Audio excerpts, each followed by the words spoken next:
What's up everyone, and welcome to another video of Let's Read Together. And in this episode I want to show you a book that helped me a lot when I was an amateur. A SILKMOTH Reader's Handbook. And this useful book contains all the basics about breeding Saturniidae in captivity. Unfortunately nowadays this is hard to get and expensive, because as far as I know it's currently out of print. Although in the future maybe they could update it and release another version. I don't know if that will happen. It's written by Brian O.C. Gardiner. And it's been revised several times. Well, I should say been updated. The fundamentals of this book are quite old. This version I believe is from 1982. 1982. However, information about how to breed moths in captivity, it doesn't really age that fast, because, well, maybe technology becomes better and our knowledge of these species, but many of the fundamentals of breeding, they will remain the same. So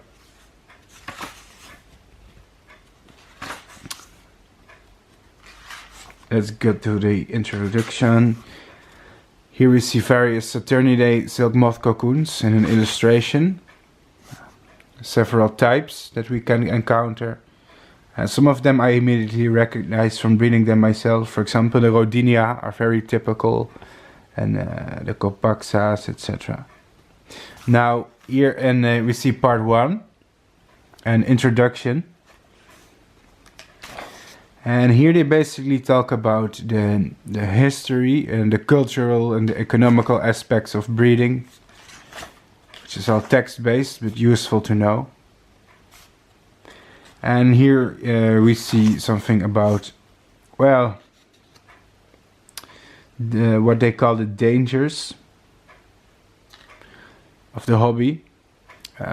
For example, toxic caterpillars and toxic food plants. Getting started, where to get livestock, where to capture them, what cages to keep them. Here an example of a breeding setup. How to keep food plant fresh while rearing the caterpillars. Example of how to make a cage for insects, for silk moths mainly. Artificial food and recipes, how to make them. Here's some of the components of artificial foods that should be used for rearing, all of which is very interesting. A page about parasites and diseases, some of which can obliterate our livestock sometimes. I think all breeders are familiar with this. How about hygiene, keeping them clean, about diapause, about overwintering species. How diapause is induced and how it works in the insects. You see some more graphs. Here it starts getting more interesting. You see in an image that basically shows the terminology that's used to describe various parts of the wing. Here we see an image that shows the sexual differences in pupa. Maybe I should make a video about it too sometime. How to determine sex. For example, the sexual dimorphism, the differences in antenna, etc. How to know if it's a male or a female. So we're still at the basics, pairing and egg laying. How to make hybrids. And now we're starting to see some illustrations and images which are in color and are also nice to see. Everybody likes reading a book, but I guess it's not the same without good images. This is still a species that I still have to breed, Edward's Atlas moth, Archaeotachus edwardi, and surprisingly it hasn't featured on my YouTube channel before. So they used to be very common to breed, but for some reason it's hard to get them now. So maybe it will take some time before I have them. Well, I think most of these we know them already. The Atlas moth, Spanish moon moth. Sorry, let me adjust my foot there. It was a guest appearance by my foot.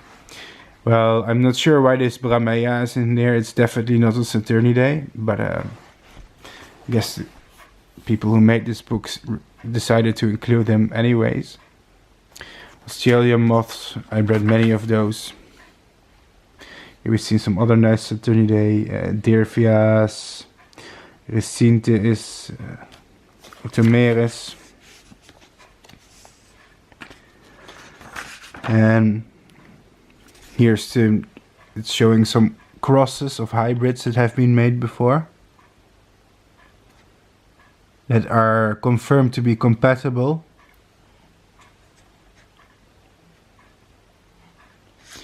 Which is interesting, to say the least. Now, I wonder if it's in here.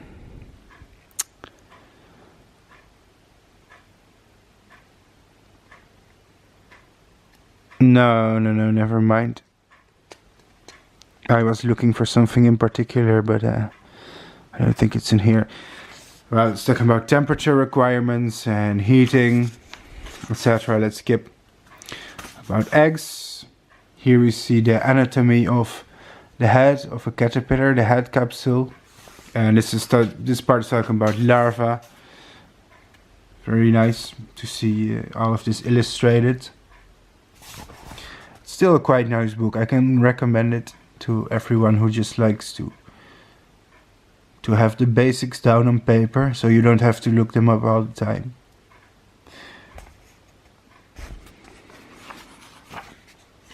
Taking care of larvae, pupation, emergence. It's quite detailed. This is talking about killing. Killing and collecting is also an important part of the hobby. Papering and preparing the specimens, exhibiting them. Now it's starting to talk about Saturniidae in general. And here we see, this is nice, per genus. Here, for example, this is Actias. And a description. And now it's starting to go per species, for example, Actias artemis, where it's found, but also all its food plants. Actias luna and its food plants, and description.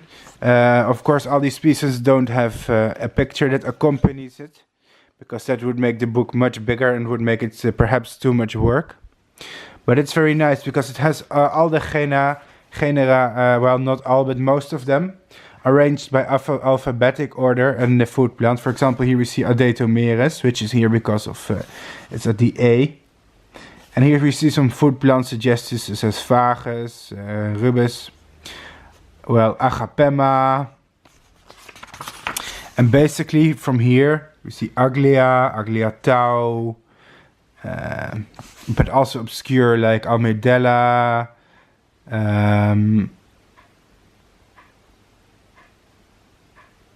well, Anisotas, I'm not sure how to pronounce this, Anchistrota, I don't know, guys. Here we see, for example, also some Anisota species, Senatoria, Oslari, Virginiensis, etc., with what to feed them.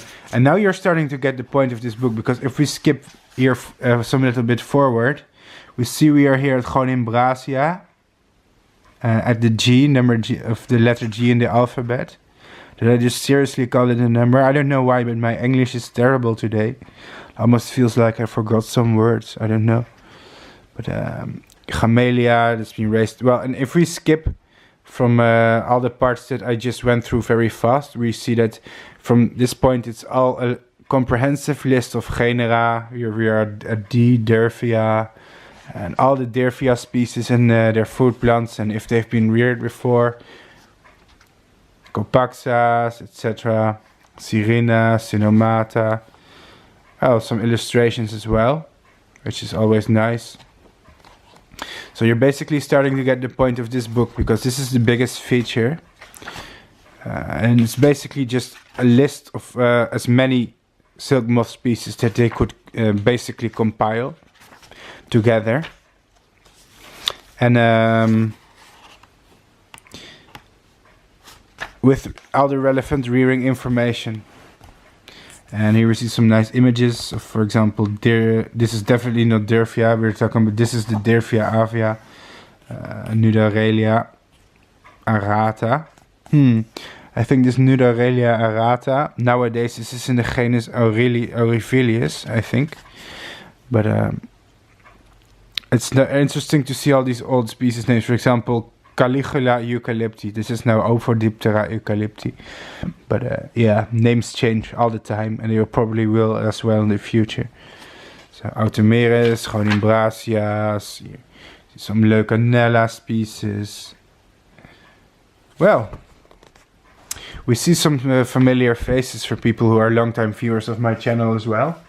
I mean, I'm just one guy, and even I cannot breed all the species in the world, but I've done many of them. Here we see some Lonomias. I'm very fond of those too. Ophidipteras and Bombyx mori, surprisingly. I guess this is called a SILKMOTH book, and SILKMOTH was not necessarily just referring to Saturniidae. Although for some reason all the families and all the genera I mean here mentioned are Saturniidae. But I see some oddities like Brahmaea, a Bombyx mori in here too. I'm not so sure what's up with that, but yeah, that's basically the gist of it. It's a very nice book. I can really recommend it if you have the chance to get it. And I think even for experienced readers, it has some nice obscure information. I can't say I use it often because the internet gives me all the information I need. But for the more old-fashioned people that really enjoy reading guides, I guess, or books, this can really be something useful to have. So it also includes strange and rare species, for example, like these Polytisanas. So yeah, it's all really cool stuff.